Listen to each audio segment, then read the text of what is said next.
10 seconds.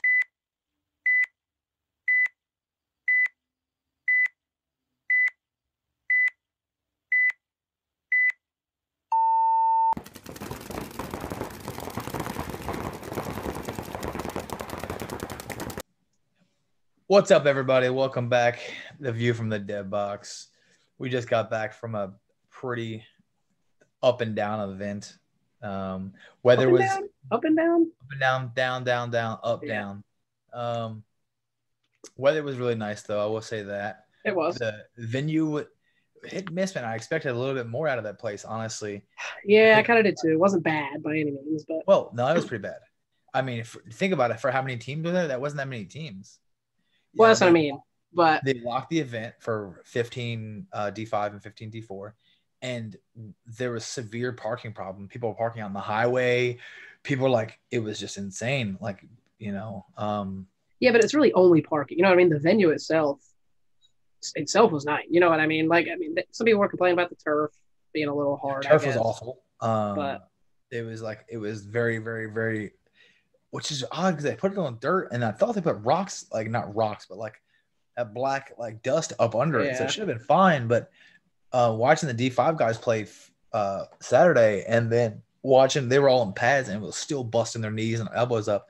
Yeah. And then I play in typically GI pads up top, the Race 2.0s, and then my carbon pants below it on bottom, and I still got like my knees and elbows are all black and swollen and stuff. So for those who don't know, we're talking about the CPSL. That was October 4th and 5th. And I don't dive all kinds of crazy, and I still got like pretty roughed up from it. So yeah, one of our D5 guys, Carson, I'm sure he listens to this, but his elbows were fucked up Saturday. He showed me a couple pictures later. I'm like, Carson, you poop. Yeah, you poop, Carson. Yeah, seriously, everybody had contusions all over him. It was crazy, man. Like, seriously. And then we just played like shit. Like, it just. I mean, we just couldn't stay alive. Yeah, I mean, it was weird. I felt like it was going to be pretty fun. Off break shots were great, no matter who we had shooting. If it was me or it was Jamie or Can, whoever we had, we all felt like we were getting kills off break almost every single point. How sometimes we got 2 kills on the break, which obviously those points we won, but we just. The crazy thing was, even if like, I felt like, at least for me, and I know Can said the same thing, my shot was there and I would see your ref go in and check probably 80% of the time I made the shot. And he'd like go in there and like he was probably pulling that guy probably 50% of the time. So I'm like, damn, this paint just isn't breaking. Yeah. Like, well, I mean, I will say I got bounced directly in the face going to the 300 or 200 on the break, dove in and came up and hit me square in the mouth and bounced off. So, I will say it was hard, but when I started playing delaying and shooting the last match, 2 times I shot for the 100. I hit them both times, and then they just never ever went 100 ever again. Oh heck no! So and then we went out, a shot delayed, and then when he came out instantly, it hit. So all off break shots were perfectly fine. Yep. When I play NRG, as that kid went corner 2 times, we called the corner shot out. Jamie shot the corner off the break. The kid, kid went right in, right out of it. So the shots were there. I mean, even our Project X, our D5 team. Matt Perkins, he was fucking slaying. Wherever he was shooting, he was actually hitting the alpha?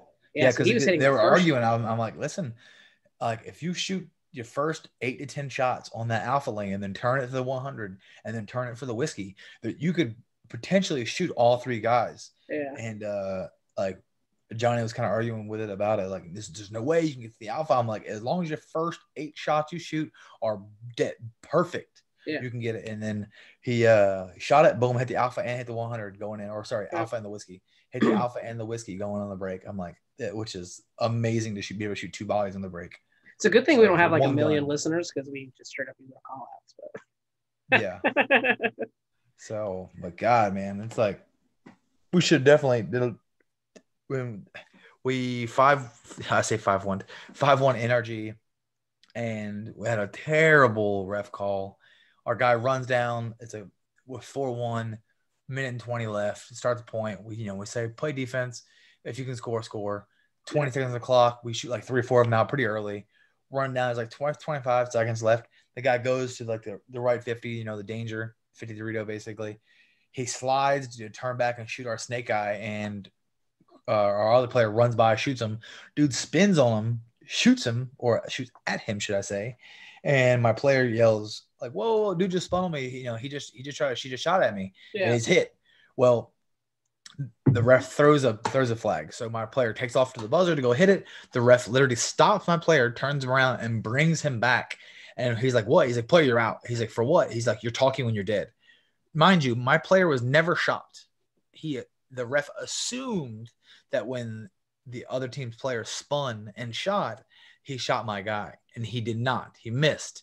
My player was just saying, this dude, hey, just shot after he was dead. Clearly it's a spin, and give him the penalty. Well, since he literally turned my player around and walked him all the way back to check him, quote unquote, then found out he was clean, he said, "Oh, okay, you're good. Go ahead." So my player starts jogging over to the box to buzz it. Time runs out, which doesn't sound like a big deal, right? But we need point separation at this point. Yep. So ultimately, we argue for they shut it down. We argued for probably like 20 minutes about this point. And I'm like, listen, we really need this point for point separation. And the run ref even agrees that he stopped my player. He made the incorrect call. He's like, hey, we're going to give you the point.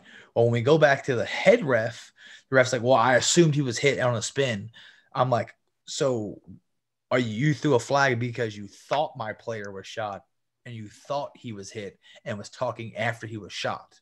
So that's why you threw the flag. Like, let me get this straight. Let me see why you threw this on flag. A spin. Yeah, on a spin. So you don't call flag on him, but you call on my player because you assume my player is shot, which he is not. He's like, yeah, and then I checked him and he wasn't hit. He's like, I'm like, okay, but you stopped him from advancing, like when he was already at the box by the buzz. And so we don't get the point separation. They will not give us this point. He's like, it's not a big deal. It's not, dude, you guys are just arguing over nothing. It's not really that big deal. You 4-1'd them, da-da-da-da. And they were the number one team at the time in that day. He's like, you guys are fine. Just don't worry about it. Well, we end up missing out on our series championship points and went from third place to fourth place at the end of this event by 1.8 points, total points, mind you, which every placement is 6 points. So that point separation that he fucked us out of would have put us in third guaranteed, but we got knocked to fourth. So that terrible call that he assumed my player was shot cost my team $1,000 in cash. Yeah, that was a nice cut money. So you assess an incorrect penalty, then admit that you're wrong, and take 15 to 20 seconds off the clock because you're talking to my player about what happened and not letting him just go, check it out. Go let my guy buzz, hit the flag, check him if he's clean, then talk after. Don't stop the fucking game when there's no time in the clock. Like, what's going on. So that's how I kind of feel about that. The event, that series ran great all season. This event was supposed to be their biggest event, and which it was, and they had 6 fucking refs. You had 6 refs. They were good refs, but I say good. They were decent refs, but you have 6 of them. 6 refs cannot watch 10 players. People were leaving early every point, and they were calling penalties when penalties needed to be assessed. They were pretty straightforward, but the problem was they were missing. Sitting on the outside, you were watching people get shot in the face, like visor, like all kinds of shit, and playing on, and not the refs can't see it because there's only fucking 6 of them.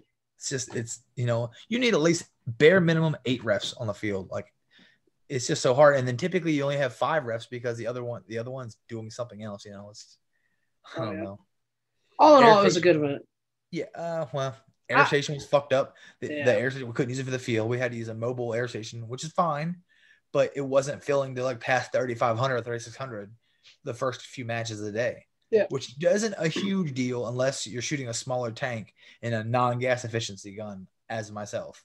So I need 4,000 plus. I need that. I'm like, dude, it's going to 3,200 right now. You can't run a fucking tournament when it's going, because some of these clowns shoot 8, 9, 10 pods of paint like we've seen.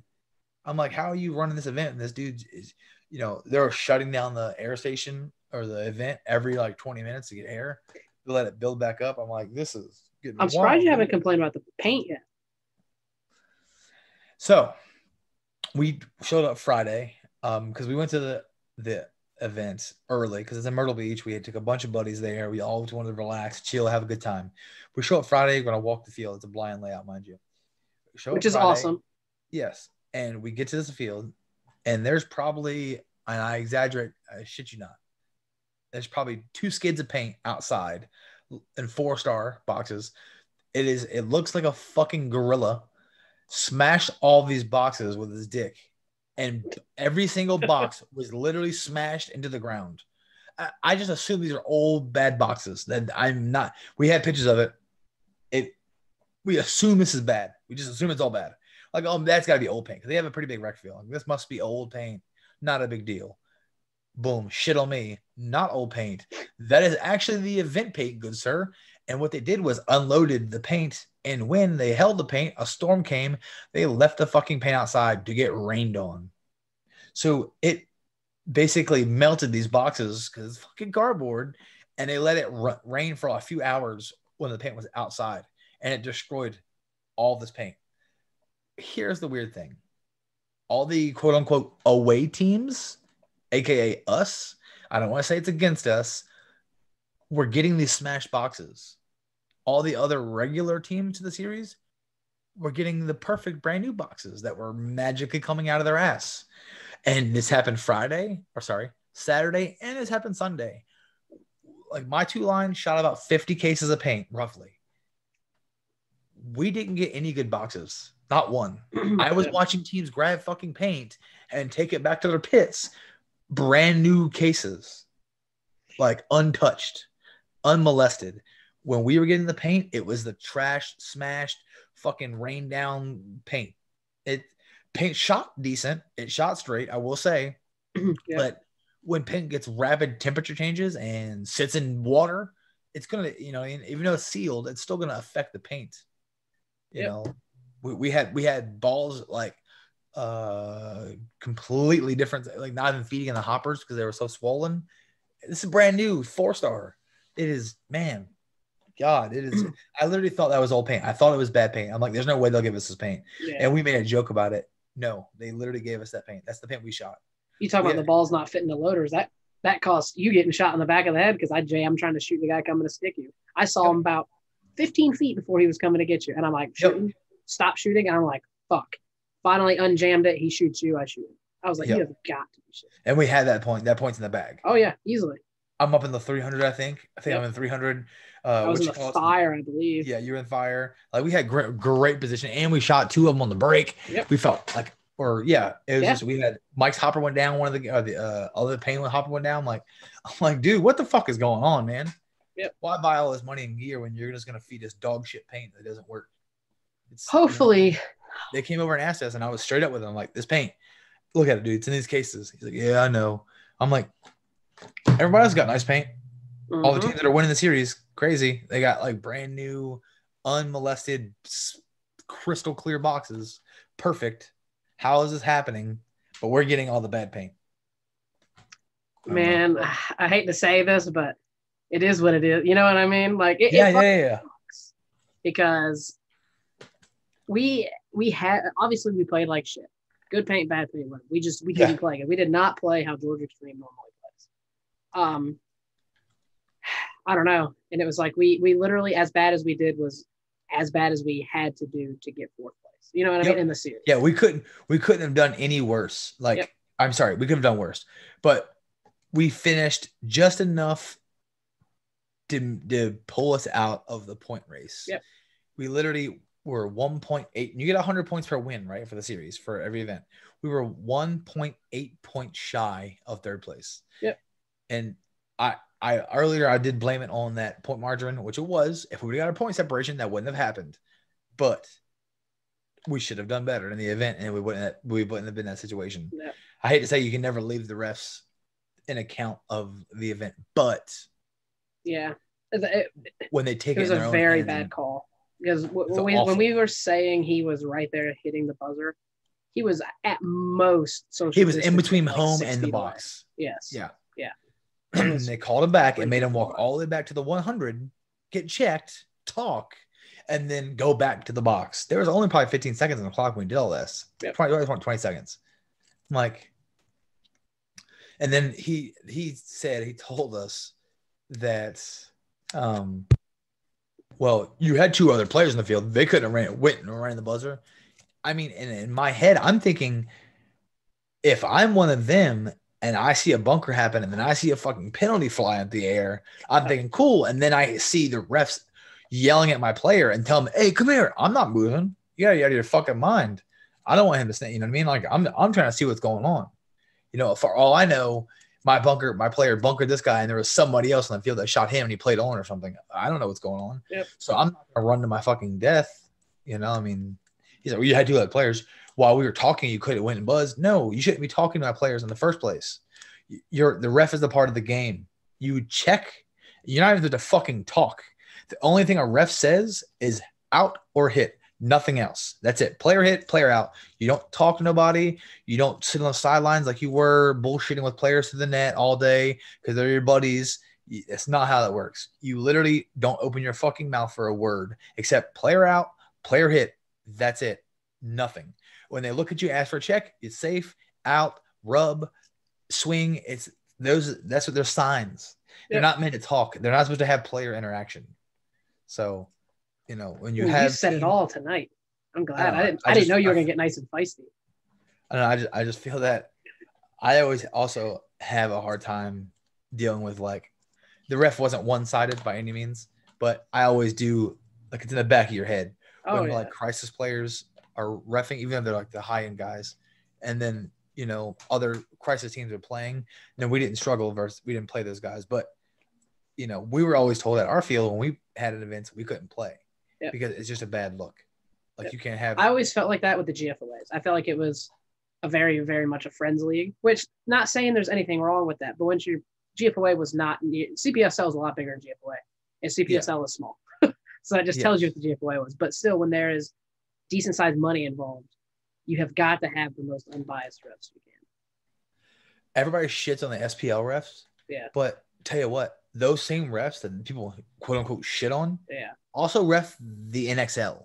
Yep. And they travel together and they ref the MVPS. Yep. So everybody say, well, the SPL ref is shitting. And I've heard some of our guys say that. I'm like, listen, I'm like, these dudes ref the MVPS and they ref the NXL. They're not too shitty. Yep. It wouldn't be reffing all these events if they were shitty. Like the crazy thing about that is last year MVPS and last year SPL and last year at World Cup, we had the same ref. And I forget his name. Phil. Yeah. Every time, and I'm like, head ref. He always wears the Disney Worldwide Sports locks. Yep. I'm sure someone cool ref. Calls it by the book. There's no shit. You know, I remember Courtney had a 1-on-3 she was playing to advance for the finals, and the dude runs down to like shoot her. She shoots this guy plain as day, like bad. He like tries to slide next to her and wipe it off and come around the bunker, and he comes fucking rolling in. He's like, I seen that. Nice try, boom, major. Heck Like he is straightforward, like no friends. Yeah. You know what I mean? And he calls it how it is. Yeah. Like never had an issue out of him. And I didn't really have any issues out of the CPSL. And the head ref, I think his name's Dan, maybe. I think it's Dan. He was good all year. Like I was able to get away with a little bit of shit talking like in the matches. I've never had always cold. You know, he just, he told me like, hey, you might need to watch it a little bit here, watch it a little bit there. But it was always, by the book. I never had any issues with it. Same. I just thought they were a few refs shy on this event. And with the air station and the paint situation, the parking situation, like they were parking people 3 deep in the parking lot. And I say 3 deep, I mean like if you're parked in the front, you can't get out. Like you're there until the event ends, or the 2 people randomly happen to leave behind you. Yeah. It's insane. They pushed this field, which it was a nice field, besides it being on concrete basically. I think they rushed to have this on this field, and the field I don't think was tournament ready yet. I don't feel like it was tournament ready. Well, boom, shit on us. That was that. I'm glad. All right. So I hope you just didn't tell me about one of my topics tonight. So we asked this question in our like little 10 rapid fire questions. So I figured it'd be a good one to ask you. What is your craziest paintball? Like the event in Myrtle Beach last weekend is fucking dog shit. My craziest. You said, well, we always ask what's the most memorable. Okay, fair enough. Okay. So yeah, let's do that. Most memorable paintball. Probably 2004 Cup. We took 4th place. We were playing. It was novice or amateur back then. I want to say novice. There was no divisions. It was like rookie. It was beginner, rookie, novice, amateur, pro, maybe.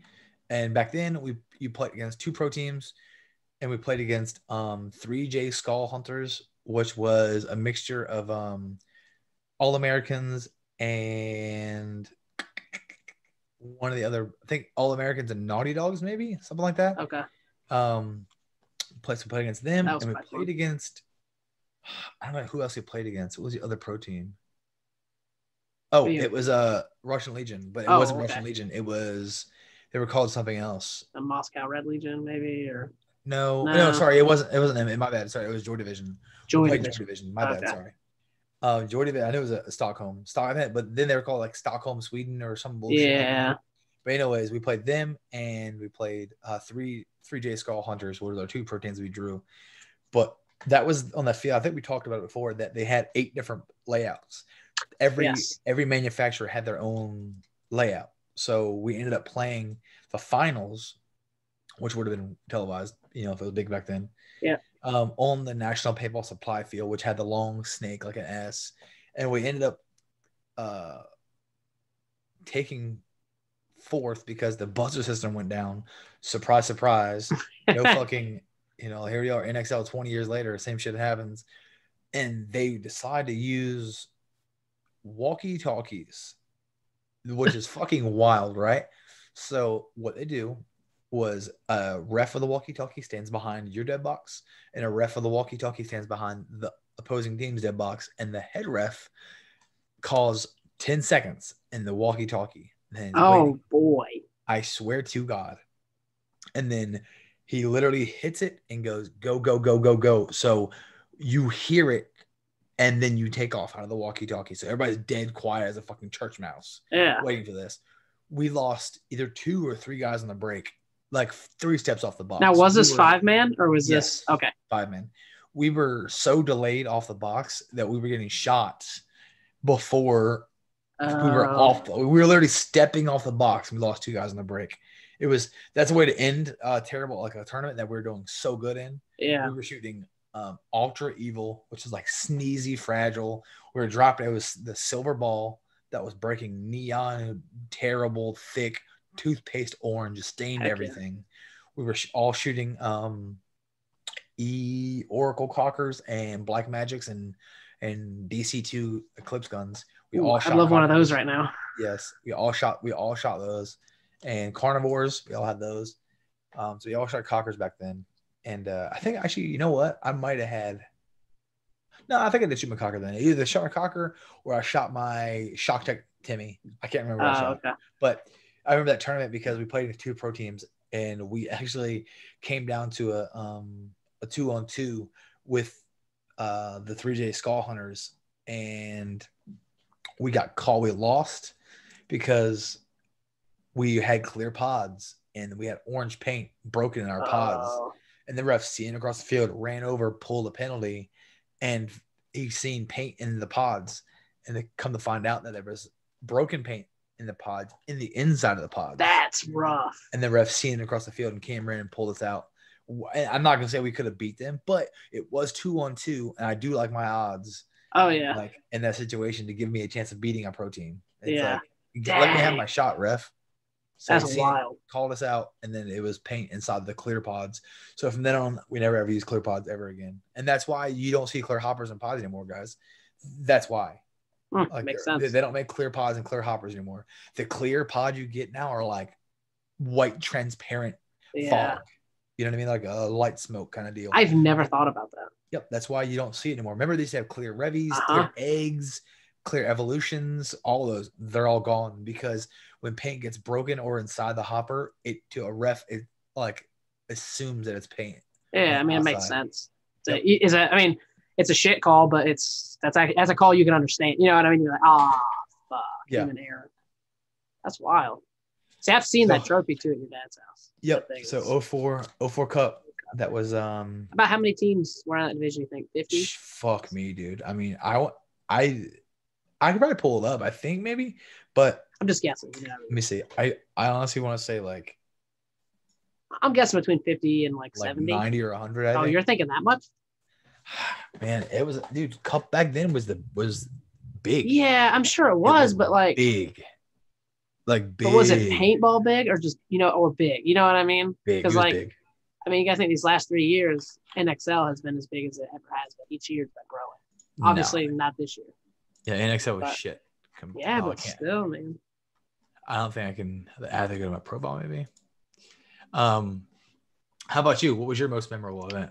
I have two that really stick out, and mine would be my first NXL event, which would have been World Cup 2013, when I played with, it was me, you, your brother, Reed, and your two friends from El Paso. I forget both of their names. HD and Angel. Yep, HD and Angel. I remember that now. But I really liked that one because we took ninth, and that was a complete throw together team. Like I hadn't played with you in probably a year and a half, 2 years. We probably should have moved on. Yeah, we should have. That little kid shot every single one of us. Who had paint all over him. Yes. I shot him on the break. I watched the kid play. The same event, right? Yeah. I watched him go to the X, and this is the big X. I watched him go to the X. It was the A. It was an A. It was the A. No, it wasn't an A? Okay. It was an A, yeah.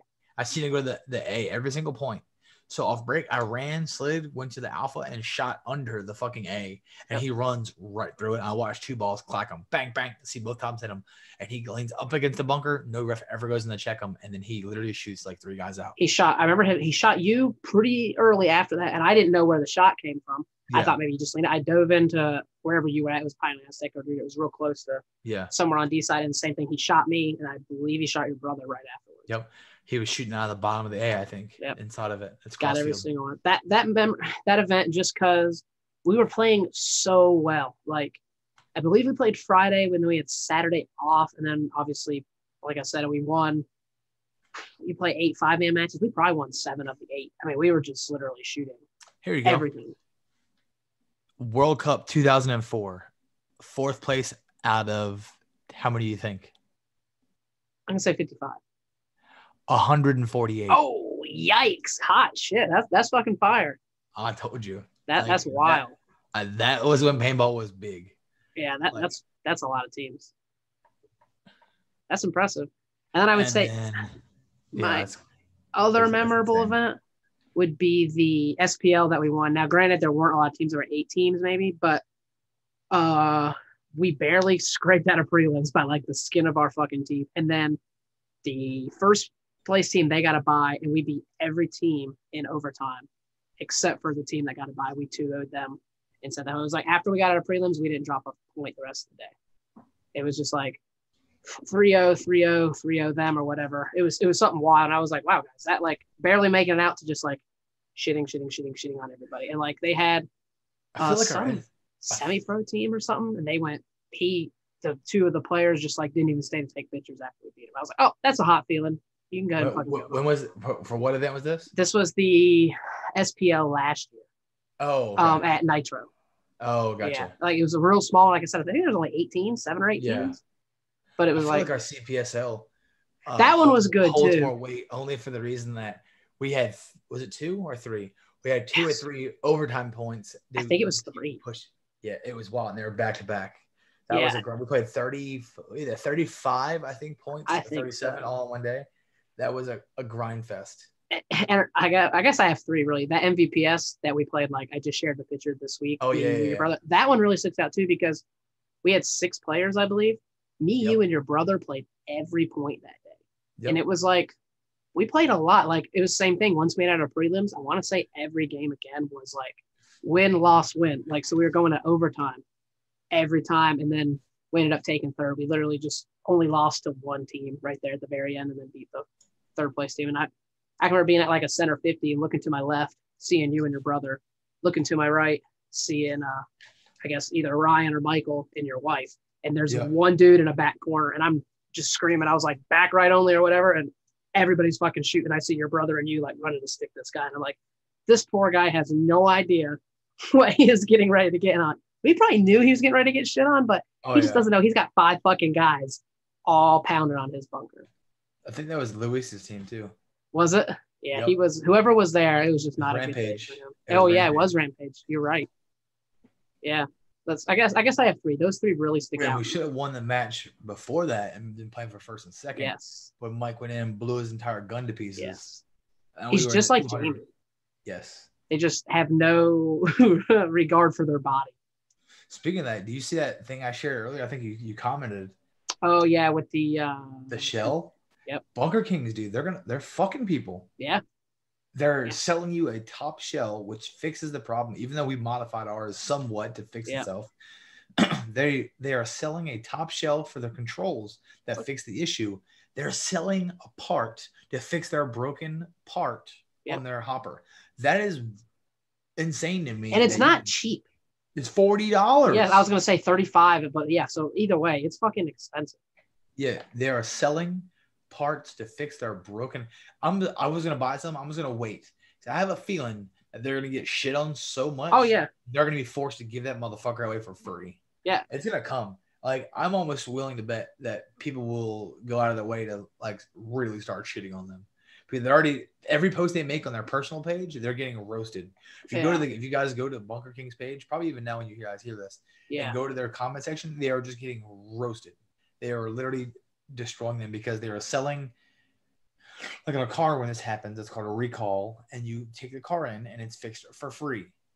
You just spent, if you didn't get the hopper on sale, you still spent $250 to $220 for a hopper that does not work, and every time you dive it pops the lid open or breaks the hopper in half. They fix the issue, and what the problem is they won't give the part out for free. They want you to pay $40 for an upgrade. Yeah, it is an upgrade to fix your already terrible design. Well, my thing is like I don't understand that comment. That problem is so common. I would say probably 80% of the people with that loader have that issue. How did that make it through any sort of research and development? You know what I mean? Like that is the damage. Why. So it's not like they're not beating the piss out of it. Yeah. And I'm watching them do it. I watch them do it in tournaments. Yep. Like, you can't say that nobody knew this was happening. Yeah, I mean, Jamie kicked one dude's control across the field after he bunkered him this weekend because the dude dove in, shit went fucking flying. He was trying to put it back together. He got bunkered, and our teammate literally kicked his down the field. And I was like, well, it is what it is. I mean, and Jamie, too, he tapes his shut because he knows he's going to dive in. And it's like either, okay, I tape it shut, so if I get a broken ball, I can't clean it, or every time I dive, I have to get in there, close it, and reload every fucking time. So I don't know. Just fix your shit, guys. And like my thing is like Cup's coming up. A lot of people are going to be at Cup. Should be some sort of fix for free there. You know what I mean? Like they wouldn't have to worry about paying shipping or anything like that. They'd be sold out of them the first day. Yeah, they will be absolutely, but because I mean people are going to buy them because they are like, oh, we already spent money on this loader. I need to. It would literally be sold out like 2 hours in. Oh yeah, all of it. Oh boy! So I got one more topic. All right. Well, I have 2 more, but I'm only gonna do one. Have you watched that Best Kids in Texas? I literally just seen somebody share it today. Is it X Factor? That X Factor, yes. I gotta watch that because somebody said it's really good. It is really. Is it on good. Amazon Prime? I believe so. I got it through Google Play. It was like $6 or $7 or something. Nazi. You're a Nazi. But Google Play. It is very good because then I can watch it on my YouTube. So it's just like I have it wherever I go. Really good. But it kind of they say it in there. It kind of reminds you of like every young paintball player that was growing up. Like I see this. I don't know if it was necessarily you. So it was like I was 14, 15. Everyone else I was playing with was 22 up for the most part. Yeah. So it's like I was learning from them, and that's how these guys were. So they were kind of coming in as like the young guys. So, and then all these teams realizing, hey, we need to pull in young talent to win. So how big of a deal do you think like paintball player age matters? Is there an age when, I don't want to say too old. Because hold on. I think Chris Cox is almost too old to play. But as you see this weekend, he's still got a little bit of old gas in the tank. Oh yeah, he has the gas in the tank. He's doing good. But like wheels. I mean, our team, I would say, is on the older end of most teams. Our youngest player is 22, and that is Hunter. And then after that, it's Can who's 25, and then like me, Courtney, Jamie are all like 27 to almost 30, and then it's 30, 35, 40, and Chuck. Yeah. So not against anybody's age. How big of a deal do you think that is? Do you think we need to find younger players? not younger players. Not like we would get rid of anybody, but do you think eventually are we going to age ourselves out? We'll just be too old to play, not play, but compete. Oh yeah, like I think you talked about this before a little bit. Like when do you feel it's time to hang it up? Like what age? And I said whatever age that Chuck plays to, I'm just gonna play 1 year past him. So if he plays to 47 or 48, I'm playing to 49. Okay. So I have a 1-up Chuck. So whatever he goes to, that's what I'm calling it quits. Yeah, I don't think age is that big of an issue. I think what you said. I think as long as you stay in shape, and you're not just like let yourself beat down by your age. Yes, I think you're fine. You know what I mean? Because Chuck competes very well. Chuck does amazing. Chuck still has wheels too. Chris Cox. I mean, I'm saying look at both the old guys because him and Chris are like a year apart. Yep, and both of them still have a little bit of speed. Oh yeah. You know? And then what they lack with like speed, they fucking have the brain. You know what I mean? They've been doing this for just so long, especially Chuck. I mean, when we had Chuck on here, Chuck's been playing for probably 30 years, 20 years at least, 25. So, okay. Yes. So it's like, it's kind of like it kind of matters, kind of not really matters, I guess. Paintball players. Yeah. I mean, I see old guys come to the field all the time who are just terrible. Yeah. But I see old guys come to the field that I know have played and who take it serious and are a lot better than a random like 25-year-old kid who's been playing for 4 years. Yeah. You know? Okay. I like that. I mean, you got Mark Johnson who plays for Diesel or Dallas, and he's like 45, 46. And he has a starting line. He's on the starting roster. So the Alex when you watch that Best Kids in Texas, it's really good. They have Alex Martinez. I believe he's 57.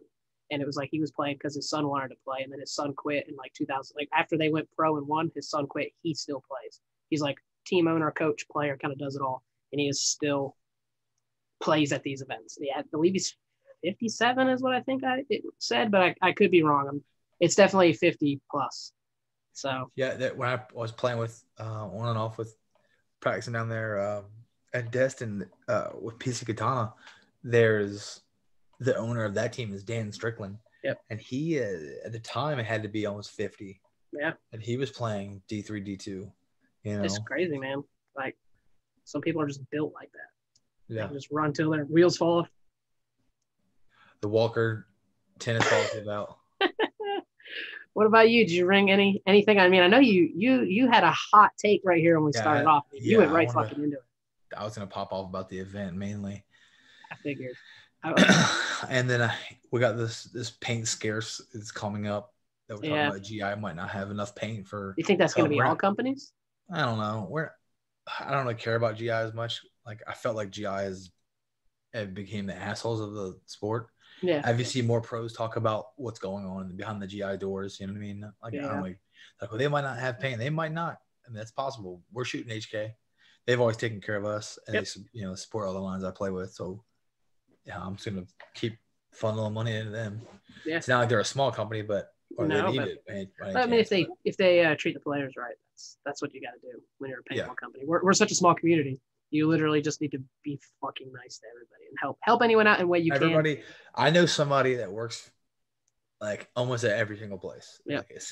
And if I know that, a lot more people know that. Yep. So everybody knows somebody who works somewhere. Yep. You know what I mean? So you piss one person off, and then you pissed off this guy who is the owner of like Revlon, who happens to like get makeup for your wife, and he finds out, he's like, oh, okay, cool, check us out. Like, let me like shit in this makeup. You know what I mean? Like shit in this makeup. You know what I mean? Like for real. Yeah. No, you're right. Gotta be careful who like you talk shit about nowadays. Like everybody knows somebody. Or someone's filming you. I'm exactly. Somebody's screen recording it. Like I'm sure that I've pissed off enough people, just probably just along in the podcast, that somebody's like, dude, you know that the West was just like talking shit about you the other day? I know, right? Oh yeah, it'll get back to us. Oh yeah, it happens. It's full circle. That's funny. Well, I guess that's all I had then. We went about 30, 40 minutes. For some reason, it's not telling me the time, but it is recording. That would have been a fucking miserable thing if I realized I didn't hit record. So I'm going to bring this up as kind of like an offer to other teams. We're still working on our turf, but you were talking about doing some scrimmages towards the end of this month. I don't remember. The dates aren't finalized yet, but these will be rough dates. Okay, just kidding. The dates are finalized. These are the only 2 dates that are available. Okay. November 1st, I believe. Let me make sure that it might be the 1st or the 2nd. Let me look. Pretty sure it's the 1st. November 1st. November 1st or November 8th. And I would like to play at our field November 1st because that's when Hunter can make it. Okay. And a lot more guys can travel. Plus, because Cup is the 15th, 16th weekend. Yeah, it's the following weekend. Yeah, so the guys traveling to us, I always hate for people who travel, right? To travel one weekend, go back, and then the next weekend travel again, and then go back. So if we can host a scrimmage at our field November 1st, that'll give you guys the next weekend to play local-ish wherever you're playing at, and then you have Cup. So for us, I think Stro wants to come drive up. Hunter wants to drive down. People want to drive here and practice, but I know I reached out to 843 about playing some guy that is running the Bandits lines. Okay. He had like 3 or 4 teams. Jacksonville Wills, they want to come up. HCR guys, they want to come down. We'll have 2 lines, so we have a possibility of having a mixture of like in between D3 and D4 teams, probably about 5 or 6 different teams. Without like organizing something full force. Just saying, hey, this is what we're gonna do it. It's going to be on a legit turf field, not like a dog shit turf field. It'll be on a nice, plush, soft, comfortable turf field. So we want to shoot for November 1st. Everything, we already have the rest of the turf to do the other 2.5 lines. We'll have the saw out there. It's nothing we can't knock out in one day. Yeah. And then cut up, and then just have to seam it. That'll take one day. So we have about 2 days of work left on it. We have about 5 weeks to do it in, so it shouldn't be an issue getting knocked out. We have everything, so I see it coming around. I think we can probably get a nice practice on the 1st. Yeah. And if you have any questions about that, just either reach out to the page, or if you know me or Wes personally, which a lot of y'all do that listen to this, just shoot one of us a message. If I don't know the answer, he'll know it. And I probably won't know it either. We'll find someone that can get you the answers, but maybe that's possible. Possible. So you're good, Wes? That's all you got? Yeah. I know you said you wanted to cut out a little bit. So yeah, I know. I got some stuff I got to do tonight. You got nothing to do, you lazy bitch. No, I got to do some stuff. I got to make an important phone call a little bit. No, it's not a phone call. But all right. Go ahead. What were you gonna say? Go ahead, make fun of me. No. Go ahead. All right. Thank you guys for listening. Stroh your poop. Joe, you're also poop. Carson, you're poop too. Go ahead. All the D5 guys plus Stroh getting shit on. But all right, guys. Thanks for listening. Be sure to check out the Facebook page. There's a code for merch in the description. And thanks for listening. And check out all the other episodes. Peace out, guys. Later, guys. Stroh your poop. Boom.